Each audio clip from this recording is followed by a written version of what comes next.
So সেই ক্ষেত্রে student গেটওয়ের dot দিলে এখানে কিছু আছে, কানেকশন কমান্ড বলে কিছু আছে। তার মানে হচ্ছে বাইরে থেকে কেউ এটাকে ম্যানিপুলেট করতে পারবে না, কানেকশন অথবা কমান্ড। আমার কথা কি বুঝতে পারতেছেন? গেটওয়ের মতোই সে তার পাবলিক মেথডগুলো নিয়ে বসে আছে। বাট আমি যদি ওইখানে পাবলিক ডিক্লেয়ার করি তাহলে কি হবে? এখানে আমি কানেকশন কমান্ড অ্যাক্সেস করতে পারতেছি। এই কারণে আসলে প্রটেক্টেড দেওয়া হয়েছে। ওকে, আমি একটু শর্টে কিছু আলোচনা করে ফেলি, ছোট ছোট আলোচনাগুলো শেষ করে ফেলি। একটা জিনিস হচ্ছে এখানে এখন আমরা গেটওয়েটাকে কি করে নিয়ে আসছি, কমন এরিয়াতে নিয়ে আসছি এবং গেটওয়েটাকে ঠিকই আমরা ইউজ করতে পারতেছি, সেই অনুযায়ী স্টুডেন্টের ইনফরমেশন আসতেছে। আপনারা যদি খেয়াল করে দেখেন এখানে কানেকশন স্ট্রিং গেটওয়ে লেয়ারে লেখা এখন, তাই না? একটা জায়গায় এখন আছে কানেকশন স্ট্রিং, এবং আমাদের কানেকশন স্ট্রিং লেভেলে কোনো চেঞ্জ আসলে আমরা এখান থেকে কানেকশন স্ট্রিংটা চেঞ্জ করতে পারতেছি, সব জায়গায় সেটা রিফ্লেক্ট করবে আমরা জানি। তারপর একটা প্রবলেম থেকে যায়। প্রবলেমটা হচ্ছে এরকম যে সার্ভার এন্ডে আপনার অ্যাপ্লিকেশনটা তো কোনো না কোনো সার্ভারে হোস্ট করবেন এবং ডাটাবেজও তো কোনো না কোনো সার্ভারেই আছে, রাইট? সেই অনুযায়ী আপনি কানেকশন স্ট্রিং চিনে দিয়েছেন এই অ্যাপ্লিকেশনে কানেকশন। ধরেন আপনার এখন ডাটাবেস সার্ভার আছে বাংলাদেশে কোনো একটা ডোমেইন হোস্টিং প্রোভাইডারের কাছ থেকে, আপনি ডাটাবেসটা কিনে নিয়ে মানে হোস্টিং কিনে নিয়ে সেখানে আপনি আপনার সার্ভার বসাইছেন। কালকে দেখলেন যে আসলে এই সার্ভারটা অতটা পারফরম্যান্স স্কেলিং হচ্ছে না, এটা ক্লায়েন্ট দেখলো, আপনি না, ক্লায়েন্ট দেখলো, ক্লায়েন্টকে এই প্রজেক্ট আপনি দিয়ে দিয়েছেন ডেলিভারি। সো ক্লায়েন্টের অ্যাপ্লিকেশন হোস্ট করা আছে সার্ভারও, ডাটাবেস সার্ভার এবং অ্যাপ্লিকেশন সার্ভারে রাখা আছে। সো ক্লায়েন্ট পরের দিন কি এটা ডিসাইড করার রাইট রাখে না যে না আমার ডাটাবেসটা এই সার্ভারে না আমি এই সার্ভারে নিয়ে যাব? এটা ক্লায়েন্টের রাইট তো আছে, সে তো চাইতেই পারে। এখন সে ডাটাবেস সার্ভার চেঞ্জ করলো, চেঞ্জ করার ফলে কানেকশন স্ট্রিং চেঞ্জ করতে হবে না?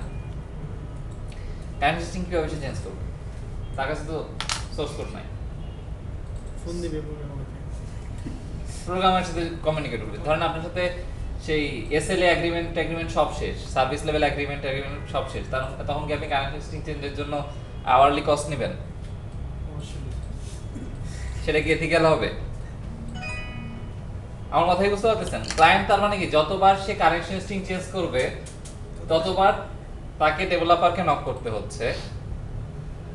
এটা মেনে নেওয়া যেত যদি এছাড়া অন্য কোনো সলিউশন না থাকে, and it should not be a viable solution যে আপনি শুধুমাত্র এই চেঞ্জের জন্য আপনাকে আবার নতুন করে এই প্রজেক্টটা বিল্ড আপ করে প্যাকেজ তৈরি করে আবার হোস্ট করতে হবে, তাই না? সো এই ধরনের সিচুয়েশনে যেটা করা উচিত, এই যে কানেকশন স্ট্রিং, এইটা আসলে কনফিগারেশন ফাইলগুলাই থাকে। কনফিগারেশন একটা আলাদা ফাইল এবং কনফিগারেশন ফাইল থাকে যাতে যে অ্যাপ্লিকেশনটা যেখানে হোস্ট করা আছে যে হোস্টিং প্রোভাইডার সে তার প্রয়োজন মাফিক এটাকে চেঞ্জ করে নিতে পারে। কারণ যেখানে হোস্ট করা আছে সেই তো আসলে ডাটাবেসের সাথে কানেক্ট করতেছে, তার মানে কি যেখানে আপনার অ্যাপ্লিকেশন হোস্ট করা আছে সেখানে যাতে এটা কনফিগ করা যায় সেই ব্যবস্থাটা রাখা উচিত, অথবা অ্যাপ্লিকেশন ইন্টারফেস লেভেলে আপনার সেই সুযোগ দেওয়া। কিন্তু যে হোস্টিং প্রোভাইডার সে কিন্তু অ্যাপ্লিকেশনের ইউজারও না, ইভেন আপনি তাকে কিসের জন্য কানেকশন স্ট্রিং এর এরিয়া দিবেন, রাইট? সো আপনারা যদি খেয়াল করে দেখেন ওয়েব কনফিগ যে কোনো ওয়েব অ্যাপ্লিকেশনের ক্ষেত্রে, ASP.NET ওয়েব অ্যাপ্লিকেশনের ক্ষেত্রে এই ওয়েব কনফিগ ফাইলটা আপনি পাবেন, এবং উইন্ডোজ ফর্ম অ্যাপ্লিকেশন যদি আপনি ডেভেলপ করেন তাহলে আপনি পাবেন অ্যাপ কনফিগ। এই কনফিগারেশন ফাইলগুলো হচ্ছে মূলত অ্যাপ্লিকেশন রিলেটেড যে সকল কনফিগারেশন আপনার দরকার হয় সেই কনফিগারেশনগুলো এই ধরনের ফাইলে থাকে XML ফরম্যাটে। সো এইখানে মূলত কানেকশন স্ট্রিং বলে দেওয়া যায়, বা যেটা হয় যে মানে সব জায়গায় যে প্র্যাকটিসটা আছে সেটা হচ্ছে এইখানে আসলে কানেকশন স্ট্রিংটা বলে দেওয়া, রাইট? সো কিভাবে আমরা আসলে ওয়েব কনফিগে কানেকশন স্ট্রিং বলে দেব, চলে আসি কানেকশন স্ট্রিংস। সো এই ট্যাগটা আমি কিভাবে পেলাম? এই ট্যাগটা আসলে ও ডিফাইন করে দিয়েছে, আমি জাস্ট ইউজ করতেছি, আমি এটা বানাই নাই, কোথাও লিখেও নাই, ডিফাইন করি নাই, রাইট? ওয়েব কনফিগ ফাইলের ডেফিনিশন থেকে এটা আসছে। সো এখানে আমাকে যেটা লিখতে হবে কানেকশন স্ট্রিংস, এই কথাটা থেকেই বুঝতে পারতেছেন যে এখানে আমি অনেকগুলো কানেকশন স্ট্রিং চাইলে রাখতে পারি, মাল্টিপল কানেকশন স্ট্রিংস।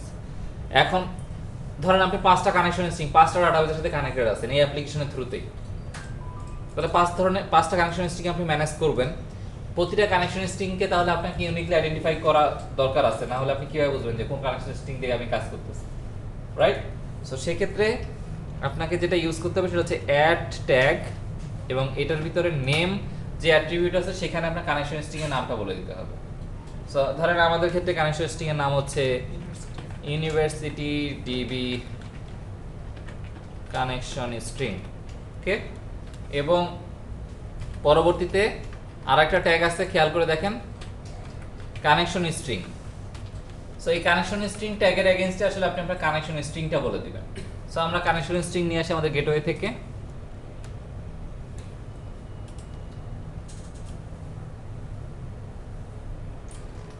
কপি করলাম এবং ওয়েব কনফিগে কানেকশন স্ট্রিং ট্যাগের এগেইনস্টে পেস্ট করে দিলাম, ওকে? আর একটা ইনফরমেশন থাকে প্রোভাইডার নেম।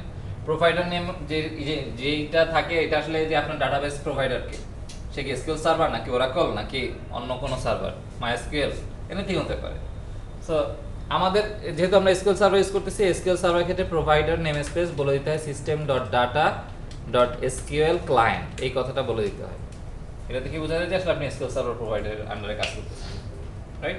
সো এই তিনটা ইনফরমেশন দিলে যে মানে আপনার connection string is ready to even provider name ছাড়াও অনেক সময় কাজ করে, রাইট? এখানে কারো কোনো কনফিউশন আছে কিনা? আমি কানেকশন স্ট্রিং ট্যাগটা নিছি, তার ভিতরে অ্যাড কিওয়ার্ডের এগেইনস্টে name, connection string, provider name, attribute গুলো বলে দিচ্ছি, দ্যাটস ইট। সো এইটা বলে দেওয়াই তো শেষ কথা না, আমার তো অ্যাপ্লিকেশন লেভেলেও এই কানেকশন স্ট্রিংটা নিয়ে ইউজ করতে হবে।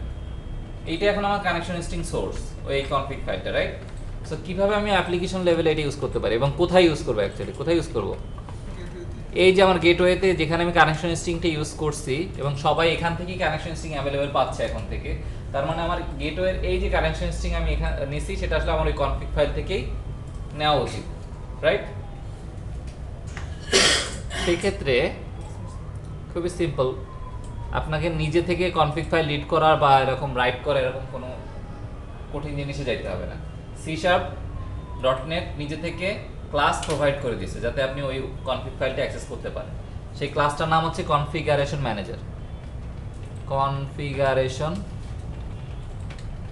ম্যানেজার, এবং ডট দিয়ে দেখেন বিভিন্ন ধরনের যে ট্যাগগুলো আছে কনফিগারেশন ম্যানেজারে, সেই ট্যাগগুলো আমরা এখানে অ্যাভেলেবেল পাচ্ছি। সো কানেকশন স্ট্রিংস এই ট্যাগটা ইউজ করতেছি। মোর স্পেসিফিক্যালি আমি যেহেতু ওয়েব কনফিগ ফাইল মানে কাজ করতেছি, সো এটা ওয়েব কনফিগারেশন ম্যানেজার বলে আরেকটা ক্লাস আছে, সেটা দিয়ে ওয়েব কনফিগ ফাইলটা মূলত অ্যাক্সেস করা হয়। বাট আমি ওইটা ওইদিকে না গেলেও হচ্ছে কনফিগারেশন ম্যানেজার দিয়েও আমি আসলে কানেকশন স্ট্রিং অ্যাক্সেস করতে পারবো, রাইট? সো কানেকশন স্ট্রিংস কথাটার মানে কি? অনেকগুলো কানেকশন স্ট্রিং আছে এটার এগেইনস্টে, আমি পার্টিকুলারলি একটা কানেকশন স্ট্রিং চাই। কোনটা?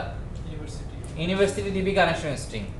সো থার্ড ব্র্যাকেট দিলাম,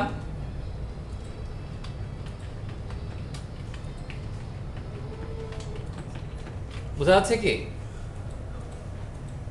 অনেকটা হ্যাশ টেবিল যেভাবে ইউজ করি আমরা অনেকটা সেরকম, রাইট? যে ইউনিভার্সিটি ডিবি কানেকশন স্ট্রিংটা নাম আমি বলে দিলাম, দেন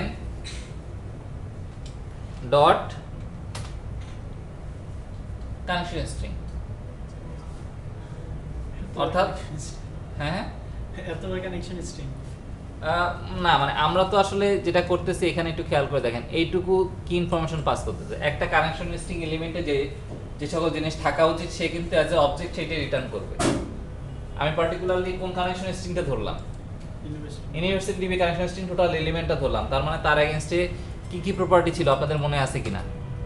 ডট দেই, নেম ছিল, প্রোভাইডার নেম, কানেকশন স্ট্রিং। আমরা জাস্ট কানেকশন স্ট্রিং ট্যাগটা ইউজ করতেছি, অ্যাট্রিবিউট ইউজ করতেছি, এই কারণে এই কানেকশন স্ট্রিং দিলাম। আমাদের যদি প্রোভাইডার নেম লাগতো ডট প্রোভাইডার নেম কল করতাম, রাইট? এটা কি বোঝা গেল মোটামুটি? সো আমরা আরেকবার যদি রিক্যাপ করি, ওয়েব কনফিগ ফাইলে আমি একটা কানেকশন স্ট্রিং ট্যাগ নিলাম, তার এগেইনস্টে একটা কানেকশন স্ট্রিং অ্যাড করলাম যেটার নাম দিলাম ইউনিভার্সিটি ডিবি কানেকশন স্ট্রিং, দেন কানেকশন স্ট্রিং যেই অ্যাট্রিবিউট আছে তার এগেইনস্টে কানেকশন স্ট্রিং দেখাই দিছি। পরবর্তীতে গেটওয়ে যে ক্লাস আছে সেই ক্লাসে এসে configuration manager dot connection strings এবং তার ভিতরে কানেকশন স্ট্রিং নেমটা বলে দিলাম। ডট দেওয়া মানে কি আমি কানেকশন স্ট্রিং একটা এলিমেন্টের এগেইনস্টে তার কানেকশন স্ট্রিং প্রপার্টিটা অ্যাক্সেস করতেছি, রাইট? সো দেন রান করি।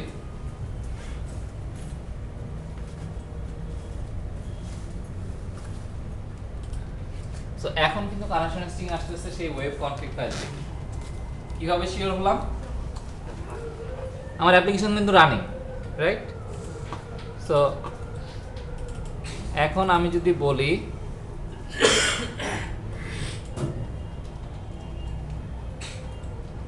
ডাটাবেজের নাম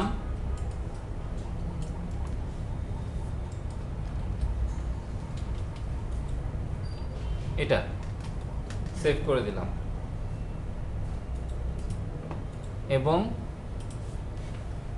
দেন আবার রান করি। মানে আমরা জাস্ট দেখতেছি আসলে এইখান থেকেই যাচ্ছে কিনা। ট্রাই টু শো, এখন আসার কথা না, এক্সেপশন দিবে, কানেকশন ওপেন করতে পারবে না।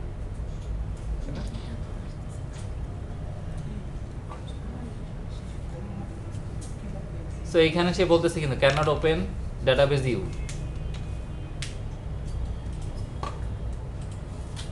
তখন আমরা কানেকশন স্ট্রিং এ আসলে ঝামেলা আছে। ঠিক আগেবার আবার আগের অবস্থায় নিয়ে গেলাম এন্ড সেভ। সার্ভার নেমটা চেঞ্জ করতে হবে। হুম সার্ভার নেমটা চেঞ্জ করতে হবে। সার্ভার নেম এই ডট দেওয়াও যা, আর পিসি নেম দেওয়াও তাই। ডট মানে হচ্ছে লোকাল। সো আমি এইভাবে লিখলেও হইতো আর কি।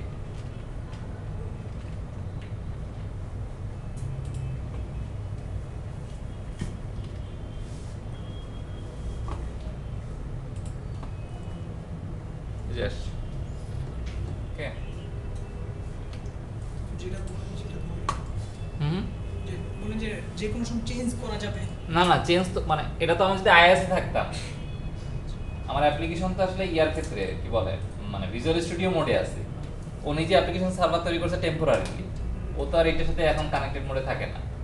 বাট আপনি যদি আইএস এ থাকতেন তখন আপনি তো ওয়েব কনফিগ চেঞ্জ করলে ও নিজে থেকে রান করতো। আমি ওই এক্সাম্পলটা দিয়েছি আর কি।